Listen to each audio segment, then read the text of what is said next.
Nilfgaardians were celebrating. Griffin interrupted them. Grounds black, saturated with blood. A camp.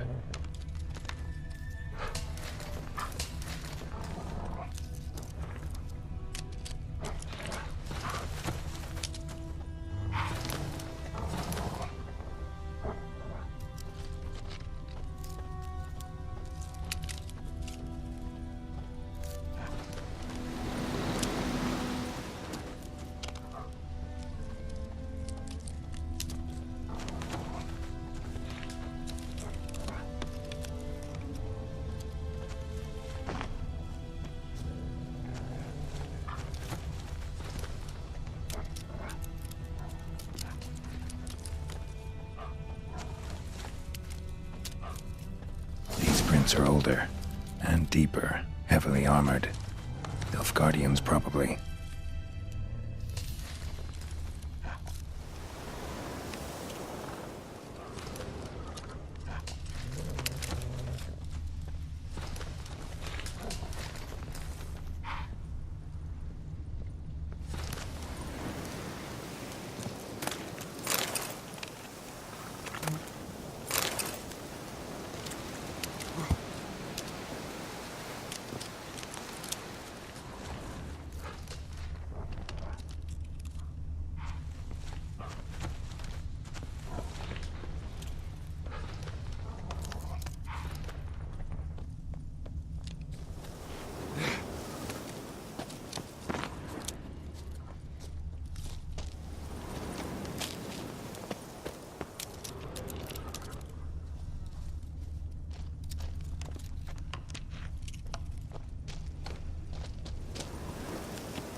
Griffin's nest.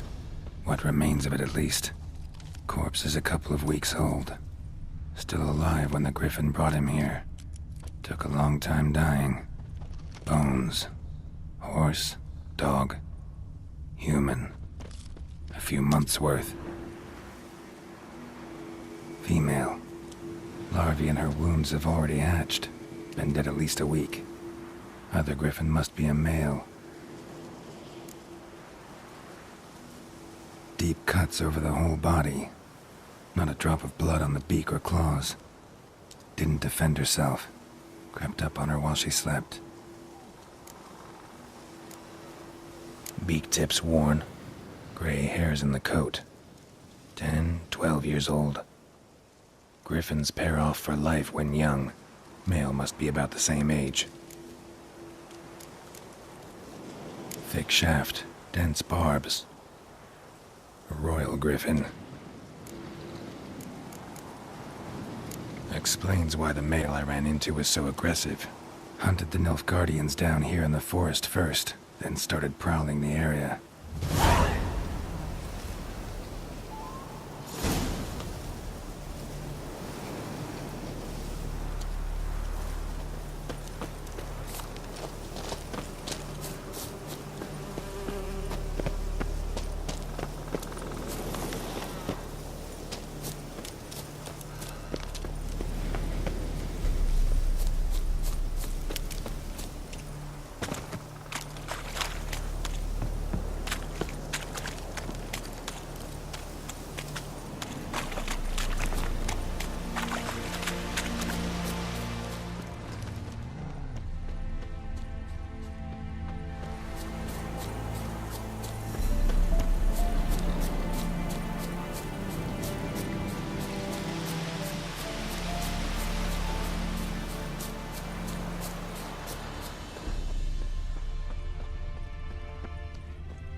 that time. Not at all. Hand me the beggar tickets, the...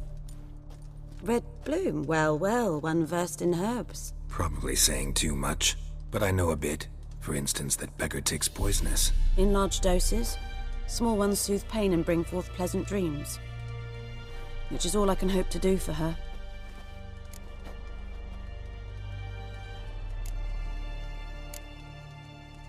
Griffin do that to her? Delina. Yes. Attacked her at night. She was walking in the woods. At night? Through the woods? In wartime? Meeting a boy. The young, you know, do foolish things for love.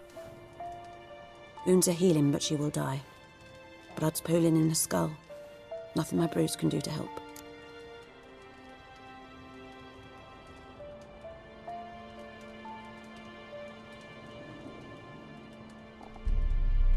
I've agreed to kill the Griffin.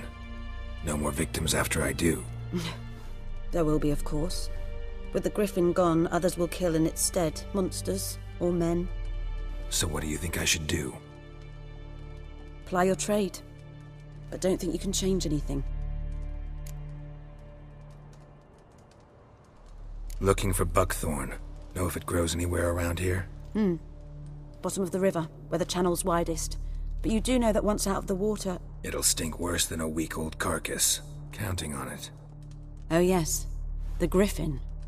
Might have guessed. I was thinking... A few years ago we had trouble, drowners under the bridge. Whole village had to pitch in for a witcher. Who now can afford the bounty on a Griffin's head? Captain Peter Sars... something. Ah, good to know the Black One's looking out for our welfare.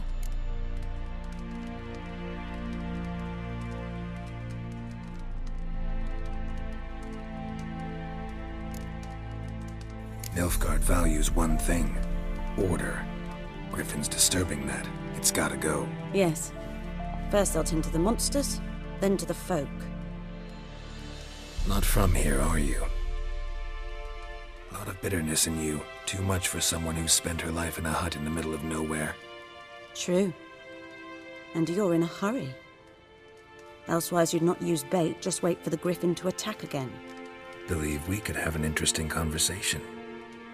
Maybe next time.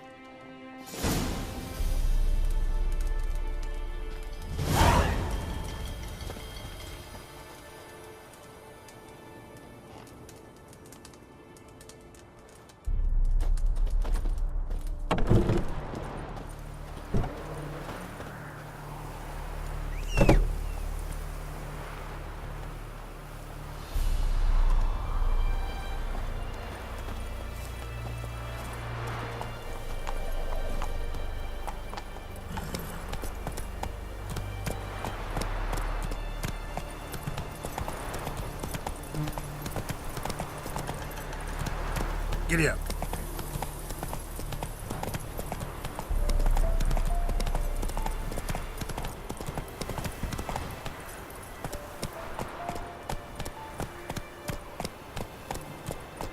Slow now.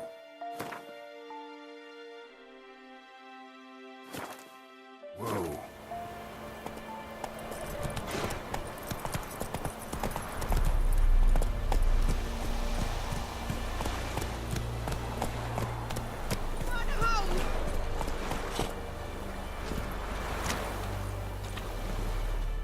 Lost your key, ma'am?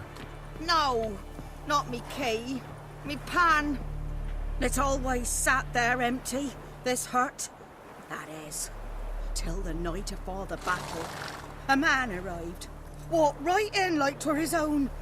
Was standing at my window, peering at the goings-on. He must have eaten, 'cause next I knew, there he was, coming my way. So, I grabbed me pan, for protection, see? But he just asks all polite, Gran, got any birch bark by chance? Lilac berries or even a few coals? Nay, says I. And you must be right daft to pester folk at night with such foolery. He sits here listening, just staring at me pan like a magpie at a copper. Lend it to me, Gran. I'll give it back come morn. He's right baffled for what's he doing, frying in the dark. But I've got a soft heart, so I gave it to him.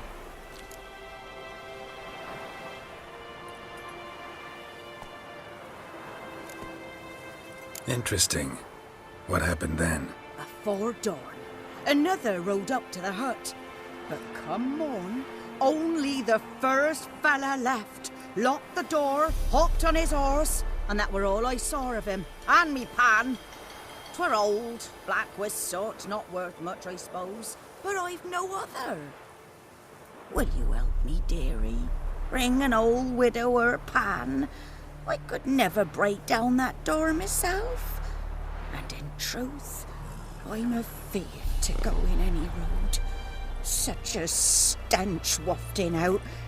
Methinks the other fellow.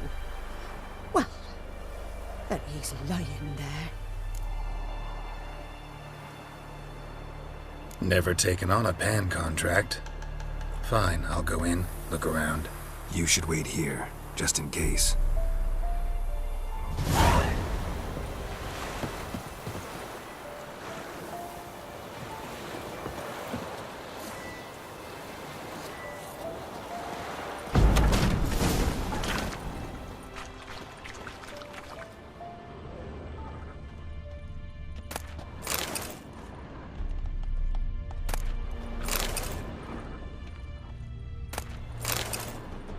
A corpse.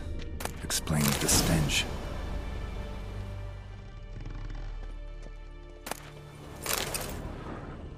His throat. He was garroted. And some old scars. Kind of soldier might have.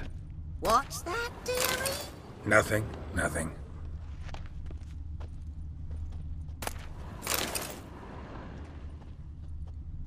Cracked monocle. Interesting. But when I gab to myself, they say I'm going barmy.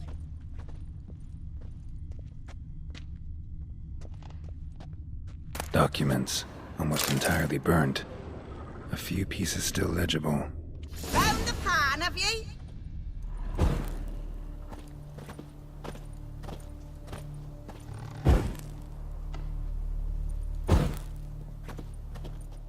Ah, the priceless frying pan. Scrubbed clean. Looks like the mystery man didn't need the pan so much as the soot off it to make ink, write letters. Found the pan, have ye?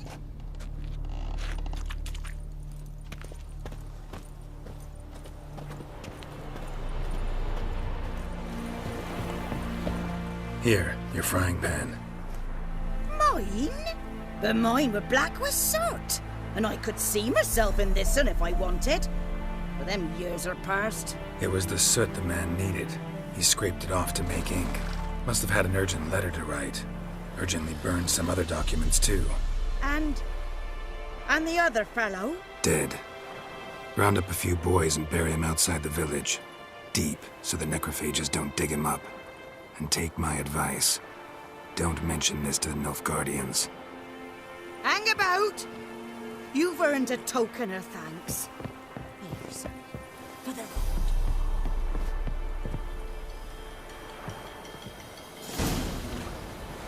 Fry up a nice white fish for or a pipe.